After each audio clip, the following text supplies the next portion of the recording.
আমরা আজকে অনেকগুলো অক্ষর সুন্দর করার নিয়ম দেখব। যেভাবে অক্ষরগুলো সুন্দর হলে হাতের লেখা সুন্দর করা সম্ভব। যেমন আমরা এই টান দিয়ে লেখা শুরু করি। টান দিয়ে আমরা গোল তৈরি করব। গোল তৈরির মাধ্যমে আমরা এইভাবে দিব। এভাবে আসলে ভেঙে ভেঙে আমরা সরীয় বানাবো, আমরা রশ্মি বানাবো, দীর্ঘি বানাবো, থ বানাবো। আমরা এই অক্ষরগুলো বানাইতে পারি। যেমন আমি এইটা নিয়মে কি সরাই দিলাম, সরাইয়া হলো, রশ্মি হলো, দীর্ঘি হলো, ত হলো। আমরা এইভাবে এটা জানলাম। তারপরে আমরা এই বেশি বেশি ব্যবহার হয় এই অক্ষরের ব। যেমন আমরা যদি বটা ঠিকঠাক করে দিতে পারি, সব ঠিক করে যদি বটা দিই, তাহলে বর মাধ্যমে আমরা সুন্দর একটা ক পাবো, বর মাধ্যমে আমরা ধ পাবো। এই বটা ঠিকঠাক হইতে হবে, জ পাবো, তারপরে বসিনারও পাবো। তো এই অক্ষরগুলোতেই মোটামুটি আমাদের হাতের লেখার অর্ধেক লেখা পাওয়া যায়। সরয় সরয়া, রশ্মি, তথ এবং গ ক এগুলোর মধ্যে পাওয়া যায়। এরপরে আমরা দেখব কিভাবে এই দুইয়ের মাধ্যমে কিভাবে অক্ষর তৈরি করা যায় সুন্দর করে। এই দুইটা যদি সুন্দর হয়, আমার দুই সুন্দর হলো, তারপরে জ সুন্দর হলো, এই দুই সুন্দর হলে আমাদের ফ সুন্দর হলো।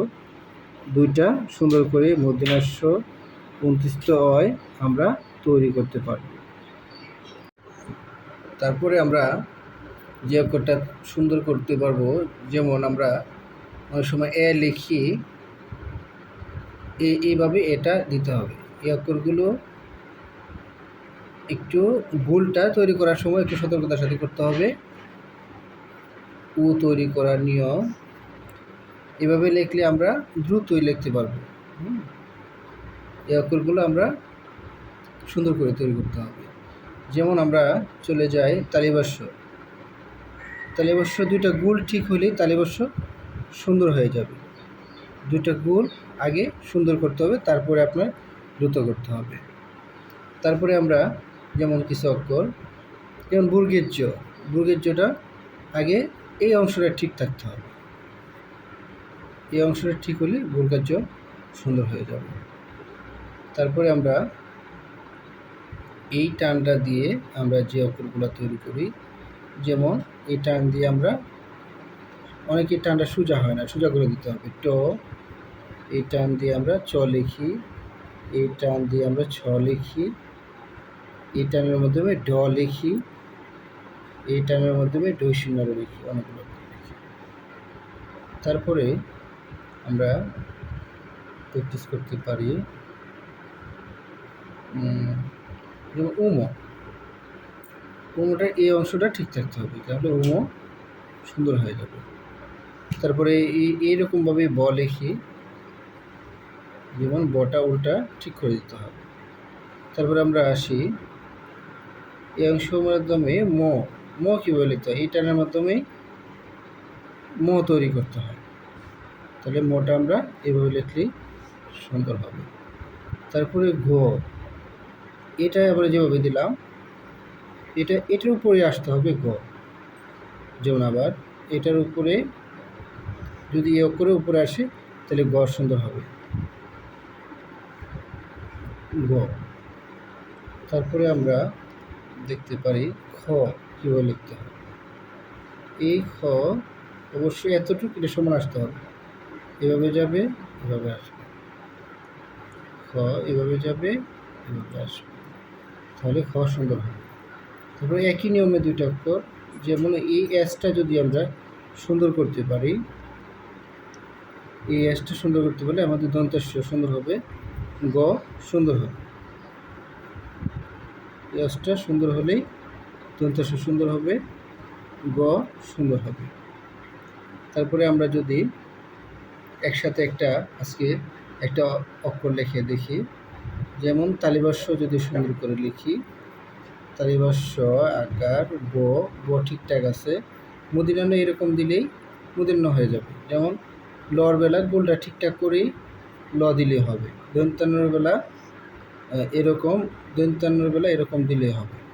তো এই অক্ষরগুলো আস্তে আস্তে প্র্যাকটিস করতে করতে এদিকে অক্ষরগুলো প্র্যাকটিস করতে হবে। যেমন এই অক্ষরগুলো খুব সেন্সিটিভ লিখতে হবে, সেন্সিটিভভাবে লিখে এগুলো প্র্যাকটিস করতে হবে।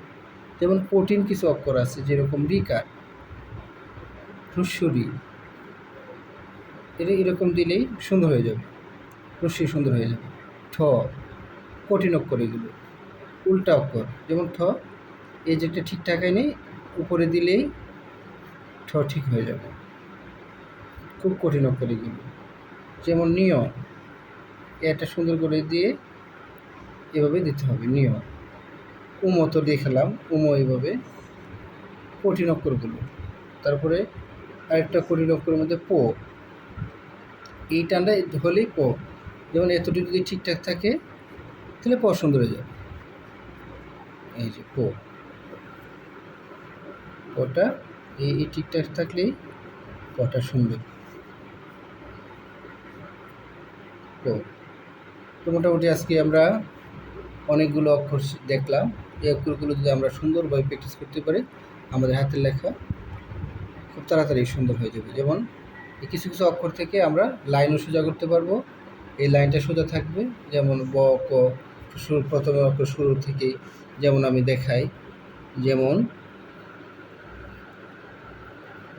এই টান দিয়ে দিলাম, আবার একটা টান দিয়ে শুরু করলাম। আমার, যেমন দন্তান্ন টান দিয়ে শুরু করলাম, না, এই টান টান দিলে হবে কি, লেখার লাইন অঙ্ক খাতাতে লিখলেও লেখা সুন্দর থাকবে, এই খাতায় লেখা সুন্দর থাকবে। ঠিক এই অক্ষরগুলো লেখা শিখলাম।